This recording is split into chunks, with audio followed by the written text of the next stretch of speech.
So hello and welcome to NTI's Japan Business and Property News podcast.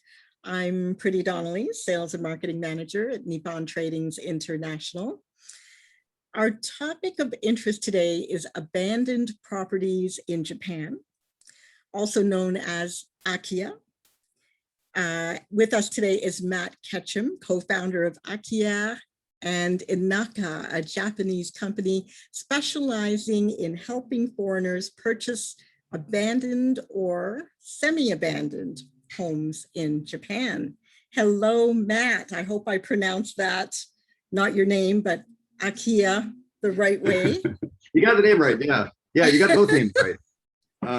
Yeah, thanks for having me. Oh, it's great to have you on the show. So let's talk about a little bit about yourself.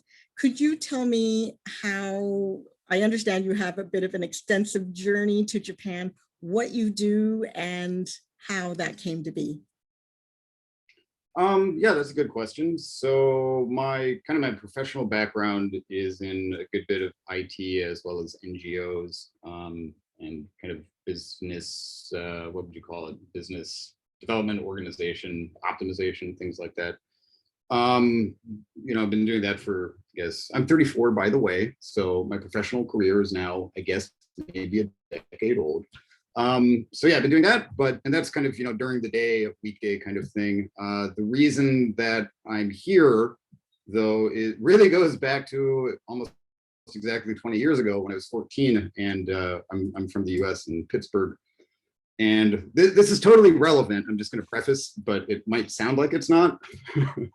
A lot of independent Japanese bands started coming through my hometown when I was in high school, only for about 3 years, and it was every summer vacation. And I knew nothing about Japan. I had no interest in anime or anything like that. But I started going to concerts and stuff when I was about 13 or 14. These bands kept coming through and were absolutely phenomenal, but I couldn't communicate at all with them. And so that's kind of how I made the decision to start studying Japanese. And, that kind of took me through, most of my my educational career. And so that's kind of how I'm here. And then also I mentioned, so going back to kind of professionalism and stuff like that. So during the day, on the weekdays and stuff, a lot of IT, a lot of NGOs and things, but I'm also a musician. And I run another company that's based out of Olympia, Washington, called, the parent organization is U235 LLC, but we do business as Kala, Kaala, here in Japan, which works extensively with Japan's underground independent music scene. We have a tourism element to it. We've done data science on kind of the physical communities that operate here. We do design, we do booking, tour management and stuff like that. And so, yeah, that's sort of in a nutshell anyway, my journey here, I guess, and what I do. How in the world have you been able to, I'm just wondering, how in the world with COVID have you been able to stay home when you've got all of that on your plate? Yeah, it's interesting. I mean, so with Akiya and Inaka, kind of going to the subject of today's conversation. So Akiya, as he said, is the name of abandoned. I kind of like to call them vacant houses. Sounds nicer, but either way, nobody is living there. Akiya is the word for the houses themselves, but then Inaka is the word for countryside, right? And the nice thing about countryside during a global pandemic is that nobody's there, which means you've got considerably less risk of any kind of transmission vectors or things like that. So while certainly, there's a good bit of staying home and, isolation and all of these things, it is also possible with, kind of responsible and personal transportation to travel around a good bit. And if you look at our YouTube channel, you'll see that we're out in the sticks quite a bit. So, it's not impossible, but there's certainly a good bit of consideration, let's say, that kind of goes into planning our physical movements. It actually sounds like this is the perfect time to talk about abandoned homes. given that we are in the middle of a pandemic and there are a fair amount of people that are looking for getting away from the city and moving more toward not necessarily abandoned homes, but the countryside. Right. And it just so happens that these abandoned homes are found in the countryside. Now, the Japanese government says that as of 2013, there have been more than 8 million abandoned homes in rural Japan. Can you tell me why and how this all came about? I can hint at it. I can pick away at the question. Of course, it's an incredibly convoluted and complex issue. So I'll be the first to say that, I can't 100% identify all of it or the reasons for it. But so one thing I think maybe most important to us and what we do is that there's a pretty strong metro area and specifically Tokyo area, like cultural narrative, let's say, which boiled down more or less states, if you're in Tokyo, you made it. If you're anywhere else, you're nobody. Why would you ever want to go anywhere but Tokyo, right? And so and Tokyo is a great city, don't get me wrong. I'm not, kind of dissing it or anything like that, but it does have immense cultural, financial, business, gravitational pull, right? And so, and especially for the younger generations, my generation included, really the main thrust of like anybody's life trajectory is, okay, if you're born in Tokyo, great, stay there. If you're not born in Tokyo, get to Tokyo, right? And so this factors into, the grain population issue that has been reported on for however many years now in Japan as well. So there's that, that's kind of our main thing, right? And so a big part of our, I wouldn't say tangential business, but a part of our, our MO is kind of wrangling that narrative back from just Tokyo and saying, oh, okay, like if you want to do Tokyo, great, awesome, fine, totally opportunity there. If you want to do that, good on you. But there's also things out here that, and we're not even talking about, things that are 8 hours out of the city. If you want to get a place an hour out of the city or 45 minutes, I live 45 minutes by bullet train out of the city, right? So yeah, the reason for it though is multitudinous, but a major one is that there's this cultural narrative that just says you better be in Tokyo, right? So this is, it almost sounds like it's polarized. It's the complete opposite of what one would want in Tokyo. Extremely. And I mean, that's not to say that,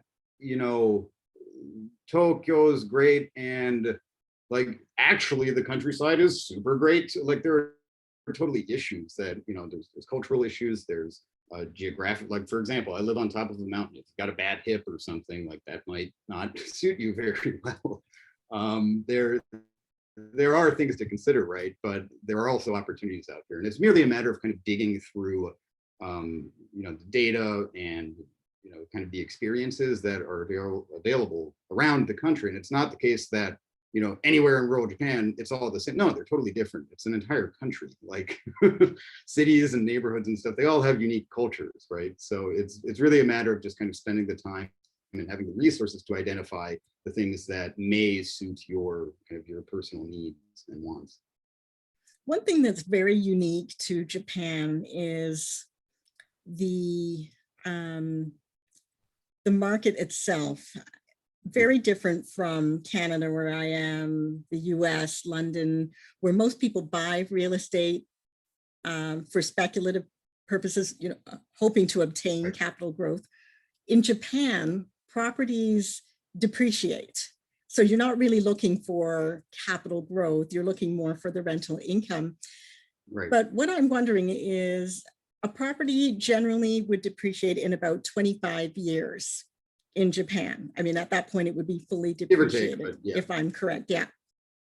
So that would mean then that a person is really paying for land price, if we're talking about these abandoned properties in the countryside. They're not paying for the structure, they're paying for the land. Is this one of the reasons why these properties would be so inexpensive? And how much actually are they? Yeah, that's a huge factor in it. I mean, basically, you're buying, yeah, like you said, the land. And in fact, we've heard crazy, not firsthand, but kind of anecdotal stories about somebody buying land with a structure on it that they wanted, and because sort of the kind of the standard practice is just assuming, oh, you're buying the land, you don't want this house, like you're going to demolish it. And so apparently this couple bought some land with a house that they wanted on it, and then they came back the next day and it was totally gone because the contractor just assumed, you don't want the house, so we demolished it for you. It's like, oh my God, no, what did you do? Whether or not that's true, I wasn't there, can't say, but I think it's kind of a funny story anyway. But yeah, you're basically buying the land, not 100%, but probably somewhere between 80 and 100% of the, or I'm sorry, up to 80% of the purchase price is attributable to the land value. The cost varies out just incredibly widely.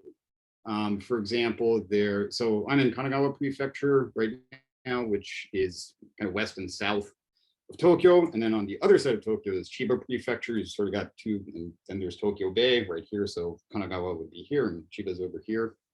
And on the tip of Chiba, this is a little bit ago, and since has sold, but there was something, I'm kind of a outdoors person, and just have a cabin in the woods and all that sort of stuff. Is kind of my what I'm interested in. And I found a spot just looking personally, $6,000, this one room cabin, kind of Thoreau-esque walled-in kind of spot on top of a mountain on the end of the Chiba Peninsula, kind of overlooking the ocean.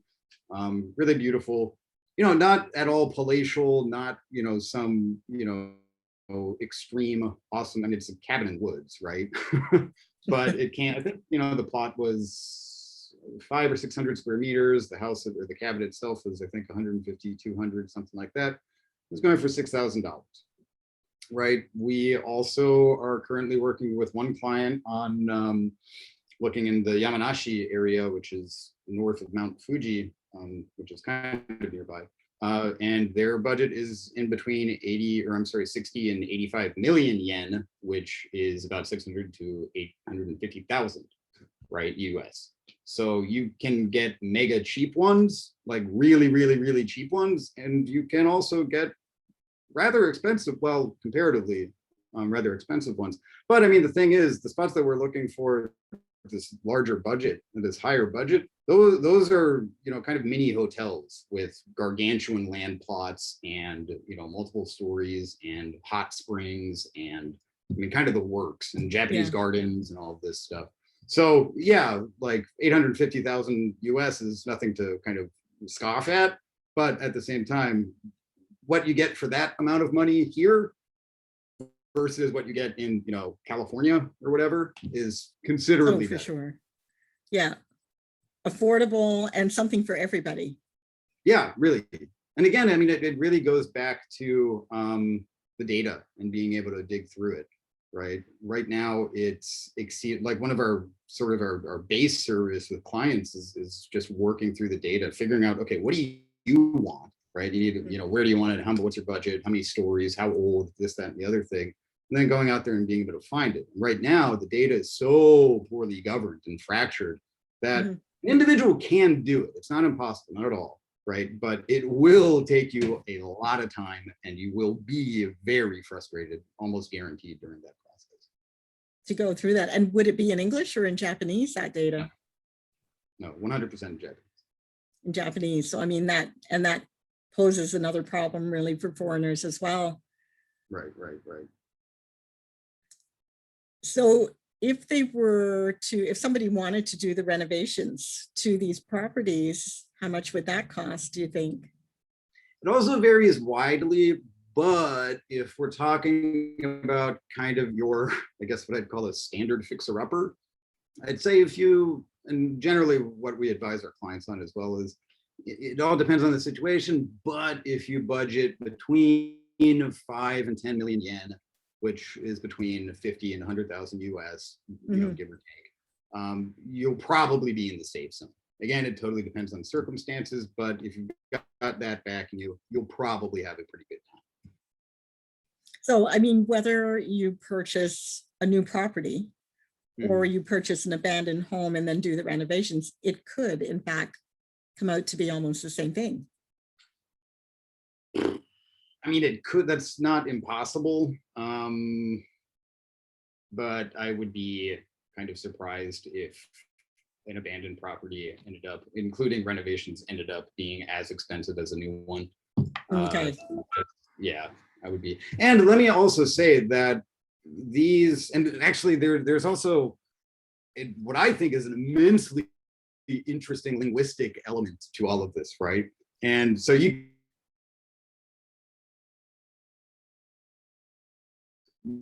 kind of lexicon for is abandoned properties, right? Right. Which immediately kind of colors your perception of, oh, an abandoned, okay, it's probably got ghosts, and I bet there's some rats, probably some really big spiders in the corner, and dead bodies or something like that, right? Those, minus the dead bodies, those derelict, dilapidated structures absolutely exist, right? In fact, we sell those sometimes. They're frequently the clients who are interested in that have already gone through the process, either in North America or here in Japan, of renovating a property. And, you know, they kind of like doing it. They got some money to burn, this, that, and the other thing. But that's not everybody's cup of tea. In fact, that's not most people's cup of tea, right? Most people want to buy something and move in with relative ease. Those totally exist too. And this is, again, going back to kind of that narrative that I was talking about previously, is the narrative on Akiya is they're all dilapidated dumpster fires. And that's not the case, right? We recently sold a property up in Nagano Prefecture, which is very well known for kind of skiing and winter sports and stuff, where was that the 97 Winter Olympics were held. And we closed on, I think it was a Thursday, and they moved in on the following Saturday. Right. And I mean, this one came with the beds and kitchen utensils and TVs. Like literally, you didn't need to buy anything. You just buy the house and then you're good to go. Right. So that's more like a that would be more like a semi-abandoned. Right. Or what I tend to call like vacant. Right. And so the reason for this, and these are also very, very common. And the reason for this is that so there was the bubble period in Japan, right? Everybody kind of made their money between 1980 and let's say 1992 or so, and then they sort of wrote it out. And then around 2000, those people who made considerable cash, they're about 60 or so years old, and they're starting to retire, and they're picking up, you know, vacation homes or second homes or, you know, financial investments, things like that.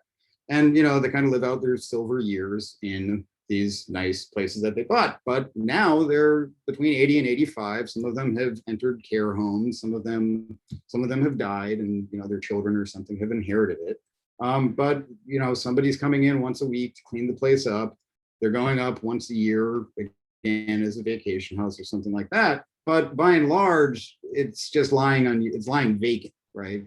And most, if not all of those owners are indeed looking to sell. In fact, right before we started this call, I was emailing a municipal government representative out again in Chiba Prefecture about a property that fits this description out there. So again, there's all kinds of stuff. Like if you want a terrifying haunted house bowling alley, I can get you that. There's one up in Toji. It's really cool, right? But that's not most people's cup of tea. If you want, you know, a cabin in the woods that is nice and you don't really need to spend too much on fixing it up, also totally doable. And all of these could be rented out, say, like a person could buy them and then use them as an Airbnb short-term rental. Right. They don't necessarily have to live in them themselves. So no, there's issues with registration. You know, is it a business? Is it a primary residence? Is it a secondary residence? So there's things to figure out regarding that, but it's totally doable. It's just a matter of, you know, going through the correct process. So I mean, even if a property was particularly inexpensive because it had a dead body or something, if a person wasn't particularly concerned about themselves living in it, they could always renovate it and then rent it out. Oh yeah, totally. I would, that's let's see. So not to get morose, but you did mention dead bodies. There is if there's been a death in a property, real estate agents are required to inform by a buyer of that death. But once it's been purchased once, that gets wiped, right? So it doesn't stick with you. It's not a curse. Right, right. I don't actually know what the protocol, if any, would be for, let's say you purchase a property immediately after, there's a death in it. I don't know if that renter, the owner, in order to rent out, would be required to inform short-term tenants. I'd have to look into that. It's possible. I'm guessing not a requirement, but I haven't thought about that one before. Well, I mean, if they would have to do that for one, then they would have to do that for every tenant that came along, wouldn't they? Yeah, presumably. Yeah. So Presumably. it'd be I'm interesting not to know. sure. Something to look into, I suppose. I mean, there's a website. It hasn't been updated since, I believe, 2016. But just as Akiya and Inaka works with all abandoned houses, basically nationwide, there's actually, I forget what it's called, but it specifically works with the properties that have had a death in them and have been kind of branded with the scarlet letter. Okay, yeah. What was that? Yeah, so it looked like cheap dead body apartments or something like that. For now. I'm also wondering about the soil. So let's say, okay, renovations is one thing, but then the property is dilapidated. It has to be torn down. How would a buyer know that the soil is safe to build on? Simple, conduct surveys and inspections, which are exceedingly cheap. It's about $500. With the architects that we work with, it's usually around $500 to get them to go in, inspect the land itself, but then also inspect the structure. Because another thing that we find that happens, in fact, we've kind of internally, we've worked with clients who have identified a house or a property that they're interested in, and we've kind of looked at it and been like, really, that one? Like, okay, if that's what you want, can't argue with that, but like, geez, man, that can't be good. And we get the survey conducted, and every single time what ends up happening is our architect comes back and says, oh yeah, it needs like considerable, there's mold, you got to take care of that, there's rot, there's this, that, and the other, but the structure itself, the quality of the bones of it are totally solid. It needs some serious care, but so far as the building not being viable, that's simply not the case. But yeah, you'll probably have to spend $100,000 in fixing it. So $100,000 approximately to fix it. But then if we look at, again, let me rescind that number, because like I said previously, it is very, very, very circumstantial. But that being said, if it is in that bad condition, like, yeah, you could spend that. I mean, so is that more like the worst case scenario? Probably around there, right? Yeah. And unless, here's the other thing too, like, unless you're kind of just a really hardcore hobbyist who loves renovating houses that nobody in their right mind would actually buy and renovate, personally speaking, I kind of like, okay, if you want to do it, that's fine, but like, kind of why bother, And I mean, that's another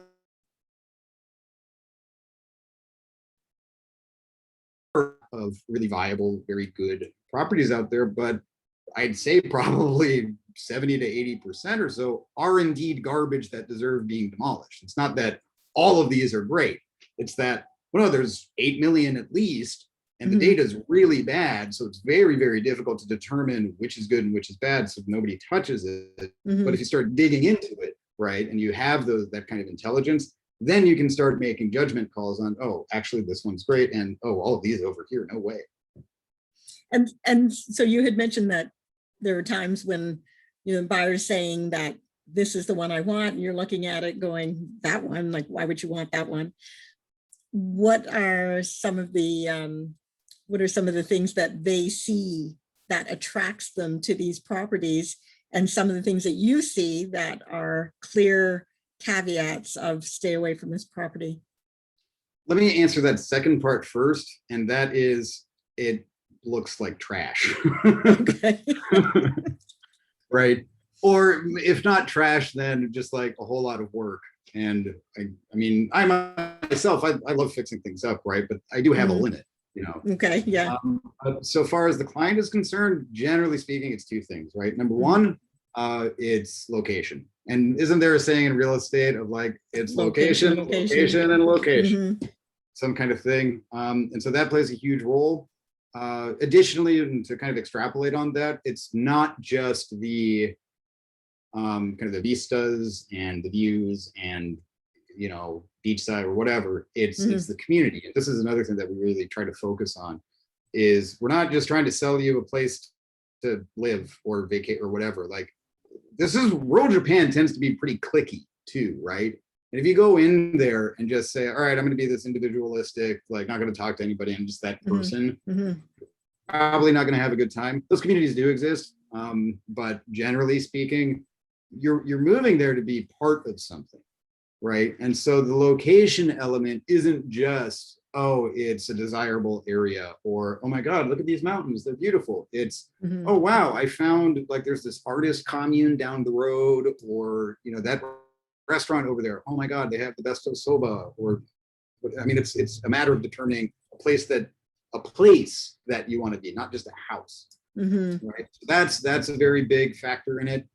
And another one is the what would you call it? The of course I'm blanking on the word that I'm looking for.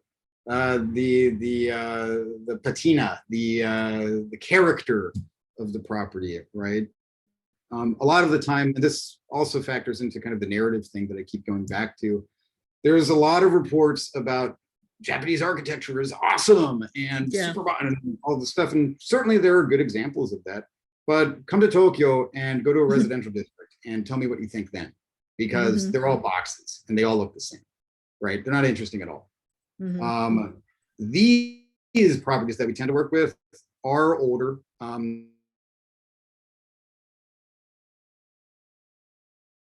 Style, which is very unique, which is very, if you want to say artistic, I suppose you could do that. But again, it's got character to it, right? And so our clients, by and large, are looking for both character in the property itself and character in the community that the property exists in. Those, I would say, like if we, or if anybody, but if we can find that for our client, it's almost a guaranteed sale. And they may also, like you mentioned, Nagano, where the ski area is, the people go there for who are ski aficionados mostly, right? I mean, they may be interested in purchasing these kinds of properties because people they'd be much more easy to rent out, like an Airbnb is what I'm thinking. So that might be another reason. But how much can a person generate by way of rental income from these properties once they're done? I keep saying this, so sorry if it sounds like it's a cop-out or something, but it is largely circumstantial. That being said, for like, we're not talking luxury, but just, bought an Akiya, fix it up, totally functional, not luxury or anything like that. I'd say, you know, usually like nightly rentals are between $30 and $60, something like that. I've seen cheaper. What's that? Per month? Per night. Per night. Per night. If you're talking about longer stays, honestly, Japan's pretty bad at bulk discounts. So just multiply that nightly price by however many nights you're there. Yeah, well, that's not really too bad after fixing it all up. $30 a night, or up to $60 a night. Yeah. I mean, yeah. And I mean, quality does vary. So you do due diligence is a huge part of either if you're an interested buyer or you're somebody who is like, oh, I could stay at a hotel, or I could go over to this weird place and check that one out. right? Mhm. There are ones that again are not good. Mhm. But yeah, generally speaking, I'd say sub 100 for sure Mhm. per night per person. I mean, not everybody is looking for that hotel experience. A lot of people Mm, want the cultural experience. So yeah, to be out in the countryside and experience, more of that, the actual culture and not so much the westernized city approach, right? So something like that might be a good reason to get involved in fixing it up. And if there's nothing, if it's yeah, not. and absolutely. And the I don't even know how to say this, but the experiences that even for our potential client, like our leads, we still work with them on, okay, you're not ready to kind of make the big jump, but you are curious about this and you just kind of don't know how to engage with Yeah. whichever place that you're interested in. And so we do work with, we have kind of a nationwide network of farmers or architects or artists or kind of whatever, and really just kind of facilitate connection making, right? And the experiences that people have getting out there, and in far less, what's the right word? Spectacular, not in the sense of like big and fireworks and stuff, but like spectacle, like more feet on the ground, grounded, kind of normal person experiences. Mhm. Man, it's almost like an Mm. addiction that people get once they start doing it. Not to sound like a peddler, but Yeah, no. but it's a positive thing, right? Because, and especially during coronavirus, one of Mhm. the huge reasons that people are interested in this is Tokyo is an incredibly densely populated mega city. It's like it's what Tokyo and Mexico City, I think, are the world's two large, like they're gargantuan, right? Which has its merits for sure, but during a pandemic, it's not so great, right? And so people are getting out there, they're getting fresh air, greenery, rivers and all of this stuff, but also having, markedly kind of modern 21st century experiences in that sort of natural environment, which I think is an excellent kind of combination. And I think people are just going to be dying to travel once they're able to travel again. But then there's also going to be this sort of, I don't really want the reluctance to be where there's too many people. I think that's probably going to be there for a while. So traveling, but to somewhere that's probably a little bit more in the countryside where they can still have access to the water or fishing or, Right, right. the getaway. Um, what did you say, that cave or the mountaintop or something like that you were Yeah. talking about? Something like that, right? Just to get away and still be able to Well, I travel. mean, like myself, I'm 45 minutes by bullet train from Shinagawa Station in downtown Tokyo. I have a surfboard here. I live near the beach, again, mountaintop, forests. I've got like a hobby farm that I go to on the weekends. I mean, I conduct most of my business here. But yeah, it's 45 minutes out of the city. Like that's not that's not that Yeah, I think you have the bad. kind of lifestyle that people are hoping to achieve. Yeah, and it's totally doable, right? Yeah. There's not, I mean, granted, where I live and kind of Japan in general, there can be like a language barrier. Mhm. I would say that where I am, which is near Atami in Kanagawa, little bit upper level. Like if you don't speak Japanese, you might have a little bit difficulty here. That being said, if you go out to Fujino, which is an excellent spot, you should check out Kasamatsu Farms. Write that name down.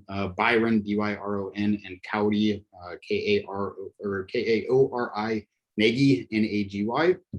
Run Kasamatsu Farm out in Fujino, which is also in Kanagawa, but way north. That's also, I think it's like an hour outside of Tokyo, and they do spectacular, like any little kid who has ever wanted to build like not just one tree house, but an entire Mm. city of Wow. interconnected, like just awesome stuff. They're an excellent example. Over in Yamanashi, there's Jake is doing excellent stuff with all of this is Akiya related as well. So there are communities in rural Japan that are kind of more foreigner friendly or non-English or non-Japanese speaking Yeah. friendly. But it's not everywhere. So, Mhm. and again, this is something that we work with our clients on, is determining, oh, okay, you're fluent in Japanese, great, not an issue. But Mhm. if you aren't, then we need to start working with the areas that are maybe a little bit more easy for Well, somebody because with. to visit places like that, there's got to be some sort of activities, especially if younger people are going there as well, or they're going to be so bored. I mean, there's only so much you can do in the countryside, so you'd Well, I want to mean, know what else you can do out there. that's actually kind of part of the narrative, the Tokyo narrative, is that, or the Okay. metro, Hmm. right? Is that, Hmm. well, the city's got clubs and it's got Yeah. skyscrapers and Hmm. blah blah blah, and that's true. That's not false, right? Hmm. Totally true. Again, I'm a musician, man. Like, I toured Japan playing music in small club. Like, I love that stuff. Right. Hey, Matt, and we were talking a little bit about land and the soil, possible contamination. Mhm. Is it safe to build on soil? How to get it tested and so forth. Now, I've got the opposite question. Can an investor benefit from land appreciation? Uh, it's possible. I would say it's very unlikely. To the point that I would say don't even put that kind of in your list of expectations or anything. I mean, the fact is, Japanese land prices, rural or in the city, urban, there we go, are pretty rock solid. Like, they don't vary all that much. Of course, the structures are built on them, and there's some factors to consider. But generally speaking, property prices, land prices, are pretty solid. But the thing is, what, like, again, that narrative that I mentioned about the metro area is the place to be, Tokyo is the place to be. It's such the case that, well, there's no reason to expect any kind of appreciation in rural areas, because there isn't yet kind of anything or too much really going on there right now, right? If you, I would say, in probably, if we're good in 2 or 3 years time, maybe, we could start seeing that, but that is contingent upon development, business development, community development, narrative development, like all kinds of development going on in sort of, non-standard regions of Japan or elsewhere in the world, right? But we're talking about Japan. So in Japan, prior to kind of having a reason to expect appreciation, well, why would you? You know what I mean? But I think now we live in very unique times. Prior to Sure. the pandemic, possibly land appreciation, people moving out to the countryside to develop the communities for there to be land appreciation might have been one thing, but we're looking at a different time now where people might be quite anxious to move out away from the cities. And do you think that that could trigger land appreciation given the for times sure. we live in?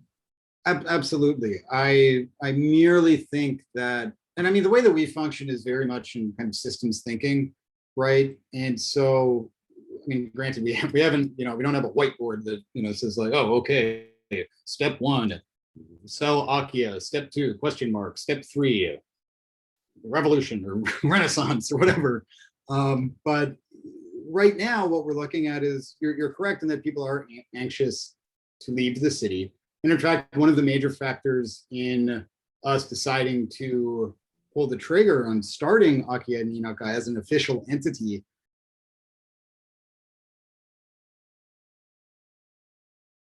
what year was it? I guess last year. Was that last year? Having Zoom calls or various business meetings with people from various levels of industry, everybody just at some point in conversation there was this sigh. There would always be a sigh. They'd stop talking and just go, right? And say something along the lines of like, I'm dissatisfied with my job. I'm scared of living in the city.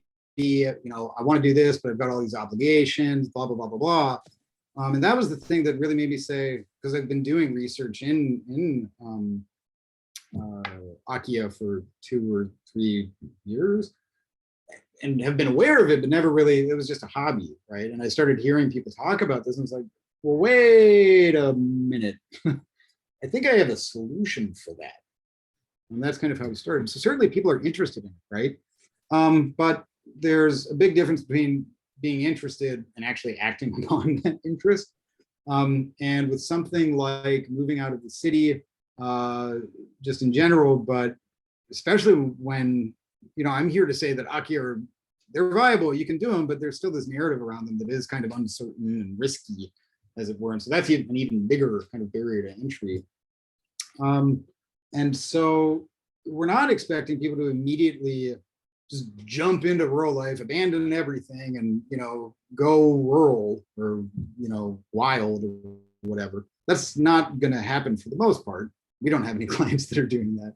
But what we are expecting, right, is people to start, like testing the water, putting their toe in, what's the phrase I'm looking for? Putting their toe in the water, right, and reasonable places outside of the city. And that's not 8 hours outside of the city. It's definitely less than 2 hours, right? And so once that starts building up, once that hits critical mass, then we can start seeing more jumping off points from there. But it's not the case that just some magic button's going to be pressed and people just immediately will leave Tokyo and they'll live in an abandoned house. It'd be cool if that happened, but I don't really expect it. People have gotten quite comfortable with working from home, teleworking. And part of that is that they are looking at not necessarily going back to the office, although many people are more comfortable with that. But a lot of people are also looking at finding that sort of midway point, right, where they can share space and work without being in the heart of Tokyo, say. Right. So do you think that that could be another use for some of these abandoned properties? Absolutely. And that's actually a really exciting point. I can't speak for much more than the town that I live in. But something that's super interesting right now is there are 4 cases of people who live in Tokyo. I mean, they're all mid-career women above 40, enterprising women above 40, Japanese women above 40, who are purchasing Akiya with the specific intent of bring them into like teleworking, remote working spaces, right? Which is just an awesome idea. I will say that you got to be careful about that internet connectivity. Make sure that works, because if you don't have that, it won't work. But people are very much using Akiya for that purpose. For foreigners who are very much interested in exploring Akiya properties, whether for their own adventurous selves or to purchase them in order to run a short-term rental business. Mm-hmm. I've heard that they can use Akiya Banks. Can you run through what that is, and is it something that you would recommend foreigners use? Well, I can't say I'd recommend it, but there really aren't any other resources out there, so you're sort of stuck with them, unless you choose to work with us, of course. So Akiya Banks are, I don't know, does that word sound funny to somebody who's not used to like Japanese English? Well, it's different for me, and I don't speak Japanese. Right. Akiya, what does Akiya Banks mean to you? What does that make you think of? Well, I think Akiya is Japanese, and then you got bank. So I think of a place where you can get financing for abandoned properties. That's what comes to my mind. Okay, interesting. That is not what it is. It's a bank of information. It's a store of information. And so Akiya Banks have nothing to do with financing. That being said, financing for Akiya is possible. There are certain requirements that you have to meet, but you can do it. But I won't get into that here. So Akiya Banks are, for lack of a better term, databases that store information. They're listings, they're real estate listings, really. But while they are incredibly well intended, they are, I don't think I've seen, I at least can't bring anything to mind that has been more poorly implemented than Akiya Banks. They are, and I say this lovingly because it's obviously like I'm in this business and stuff and I want things to work, but they need like 100% improvement. They're terrible. So they're, like I said, they're listings, but they're fragmented like you can't believe. They're municipally administered, which means that every city that has an Akiya Bank, it's not the case that every city has one. It's that if a city wants one, then they can make one. They're scattered to the wind. You know, city A will have, you know, data points 1 through 20. They'll have their own formatting and design. It's almost guaranteed that the URL will be, you know, miles long and completely unrememberable. And then the next city over will have a completely different system, just as all of the other cities do. And none of them communicate. They're updated manually. The photography and other media that is present on them, if present at all, is almost across the board, triggers a gag reflex. It's just really bad visual documentation. And there's a lot of problems with them, right? And I do intend to be a little bit kind of, I'm not over the top.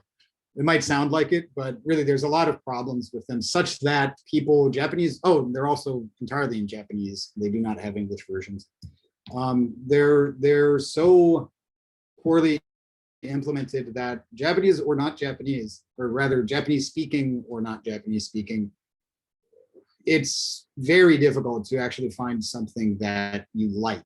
It's not at all hard to scroll through a bunch of PDFs and not understand anything and see some pictures of some gross houses. That's easy, right? But actually finding kind of the diamonds in the rough via Akiya Banks is outstandingly difficult. And that's a big part, or at least the first step of the services that we provide our clients, is that, you know, it's totally feasible and possible for you to say to yourself, okay, I want, you know, a 2-story house that's more than 200 square meters and has there's a lot of 2s in there, but you know what I mean? Like, imagine what you want and then try to go out and find it. You can do that. That's not impossible, but you will be, you'll take days, if not longer, to actually do it.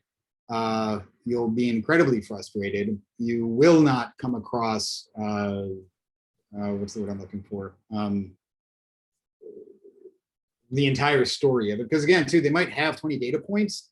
It doesn't mean that they're all filled in. You might just say, you know, what type of, does it have plumbing? And then it'll be a blank or something. So there's all kinds of problems associated with Akiya Banks. Yeah, that's Akiya Banks. It sounds chaotic. Yes, it is very.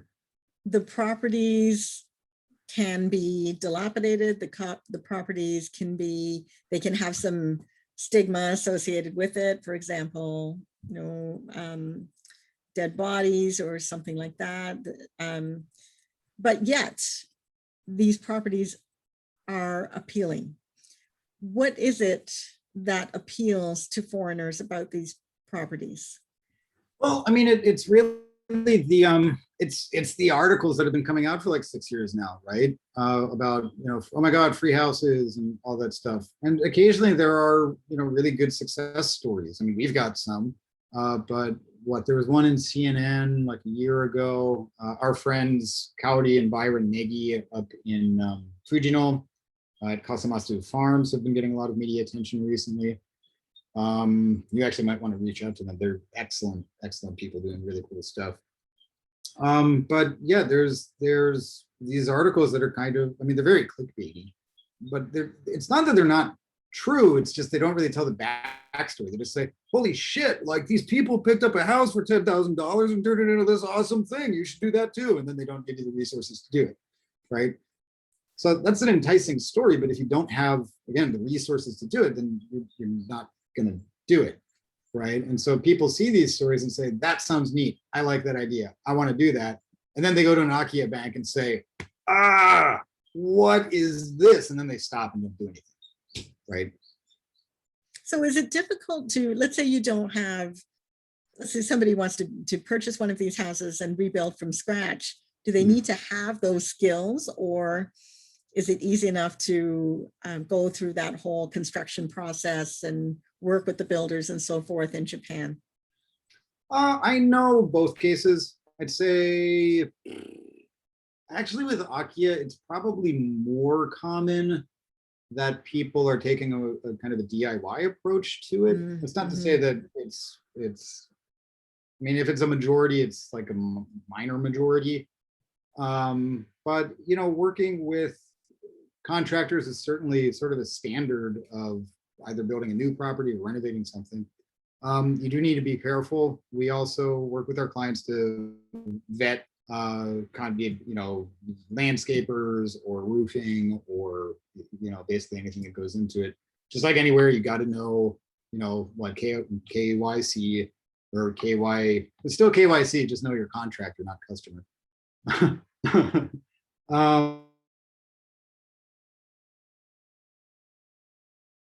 mean, it totally depends on which contractor you go with.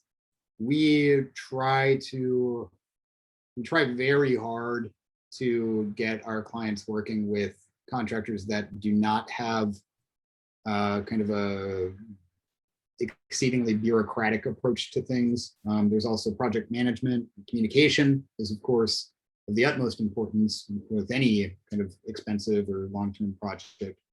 So you can kind of go either way. We're there to advise our clients as well on this sort of thing. So it's whichever way you choose to go, it's totally doable. You just got to know how to do it right.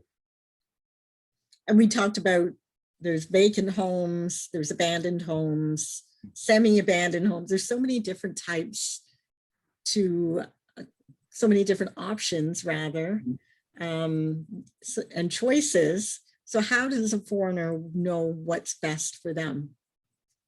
That's part of the fun of the work that we do, actually. A lot of the people, not all, but you know, enough that I'll say a lot, will come to us really with kind of nothing in mind.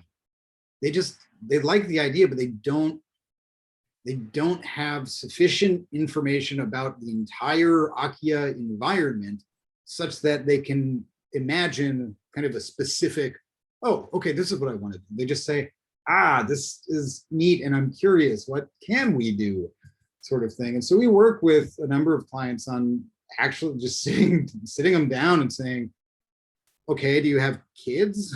Do you need multiple bedrooms? What about bathrooms? How far out of the city? What's your budget like? Do you want to repair it yourself? I mean, there's just, you know, kind of developing the profile of a kind of like the target property profile with clients is something that we do. It's not all the time, but that's definitely something that can and is done. I think the thing that hits me most is that there's a lot of chaos. The Akiya Banks are in Japanese, and therefore it's not something that is accessible to foreigners, except for the pictures. They can go through the pictures. Yet, in the midst of all this, it's still really appealing. And is that because people are just dying to get away from the city? And this is a shift we're seeing, like a new movement? Right. Or is this something that's been happening all along? And then that takes me to, is this something, do you see value in this? Do you see value in the properties, not just land appreciation, but is this something that is going to take off in terms of just a whole new type of living? Yeah, that's really kind of the crux of our, I guess, angle of attack on this is, I mean, yeah, we're a real estate company. Okay, great. What does that mean? Oh, we have buildings. Please buy one, right? at the core of it. But I mean, really, this is actually a lot how I think about music as well, is that the band on stage is kind of the seed. That's the kernel of the experience that happens at the concert. And that's, you know, going to the bar and meeting the band, or, you know, having dinner with some after parties and all this other stuff, right? And in the same way, the Akiya itself is the kernel of a lifestyle experience, or the kernel of a lifestyle, right? And the experiences that accompany that, right? And so working with clients, we're not just saying, or we're not just working with them to find something that looks cool, and specifically a building that looks cool and has the accoutrements that they're curious and interested in. Of course we do that, but on top of that, we make it our business to find communities and regions and neighborhoods that, for whatever reason, click with their personal, kind of their personality, their character, right? And that's something that, if you don't do that, then I really, minus that, I don't see much of a future for Akiya, right? If you don't make them, basically, if you don't have that emotional attachment to kind of connectivity and humanity and stuff, it's going to be a lot more difficult. But the fact is, in rural areas in Japan and elsewhere, there are merits to one of which is just health. Even before Corona, health. Now it's even better because you're not, wading through throngs of people and stuff. But I myself lost, I think it was like 10 kilograms once I moved out of Tokyo into just like a lot of weight. I didn't know that I had that much to lose, but apparently I did. And that's not even, it's not like I'm even going to the gym a lot. It's just, I walk more and I eat and I cook a lot more for myself, and I don't go to convenience stores. And, there's a number of environmental factors that come into play. But the health benefits, the greenery, the fresh air, the fact that you're not, surrounded by a bunch of people who might be infected with a global pandemic that could kill you. This, that, and the other thing are huge benefits to it. There's also, big cities tend to be a little bit alienating. As much as I love Tokyo and I love New York and Seattle and like all the places that I've lived, they can be alienating quite a bit. And rural communities do tend to, it's not the case that they always do, but they tend to be a kind of more sort of inclusive and, well, communal, I guess.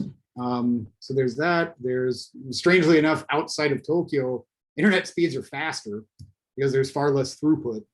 And so you actually get better performance operating outside of the city than you do in. And so there's a whole lot of things that go into making kind of rural experiences and rural lifestyles the kind of the focus of where Akiya are heading. If we're just talking about, oh, cool, you're renovating an abandoned house, I don't care about anything around it, that really doesn't have much of a future. But it's the people and the experiences that they have with the others around them because of the Akiya that they have and have renovated or live in. That's the thing that I think is a very enticing, very encouraging and promising development that we're looking to further help along its way.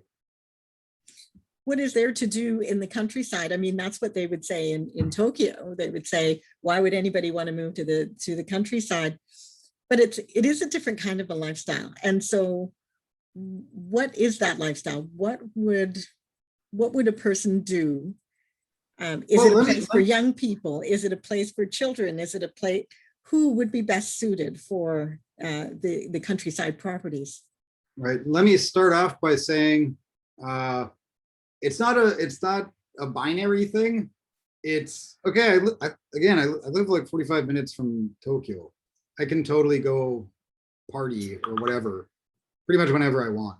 I kind of got to keep my eye on the train schedule because last train and everything. But aside from that, and I'm in Tokyo 2 or 3 times a week anyway. So it's not that, and I do live, like, this is totally qualified as countryside, but it's not that I'm completely cut off from the metro experience. Like, it's basically right in front of me. So that being said, there is it does depend on where you are, I suppose, but there is a bit of a make your own fun kind of element.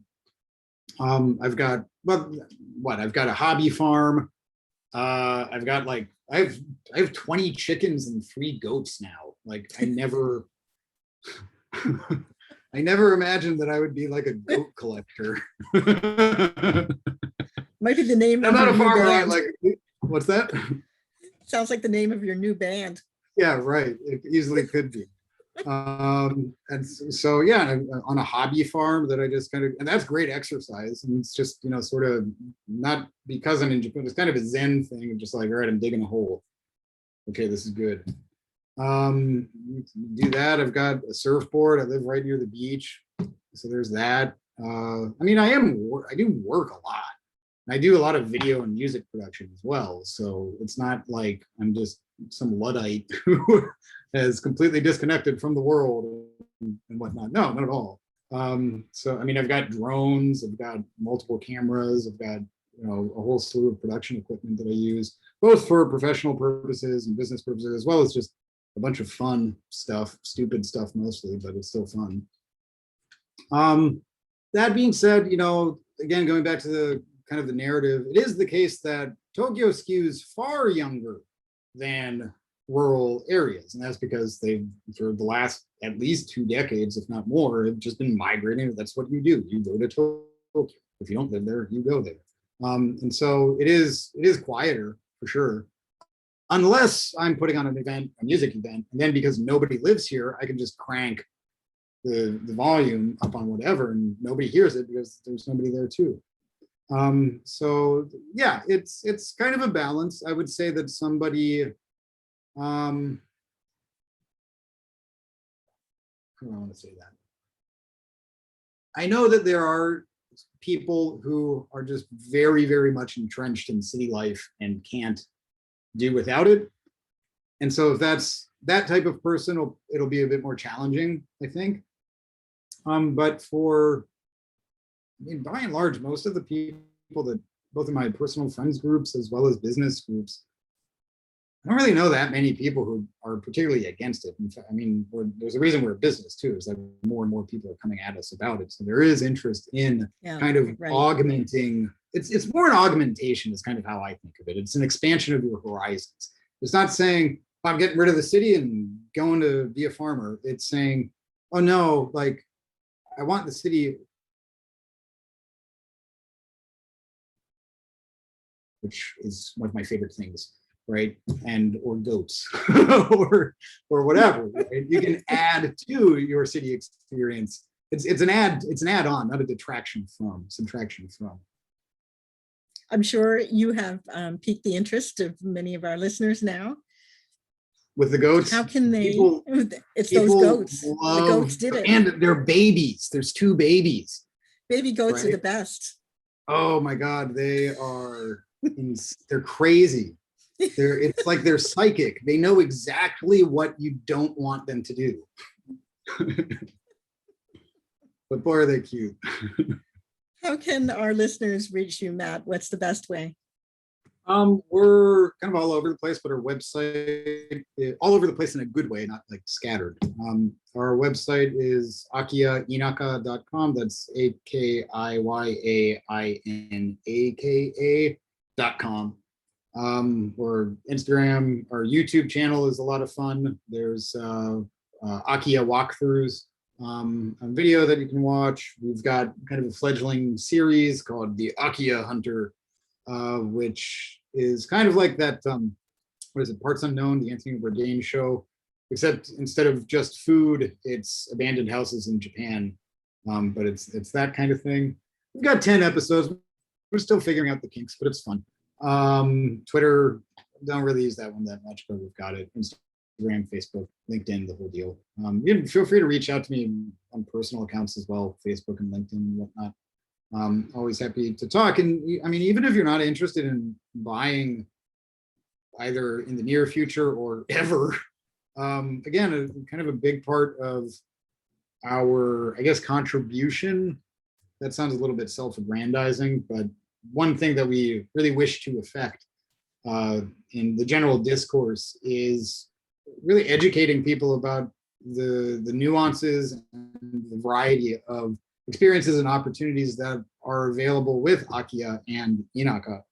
Because right now, as we've been talking about, a lot of that narrative is, it's either a complete dumpster fire and just awful, and why would you ever think of doing that? Or you're in Tokyo and super successful, right? And that's not the case.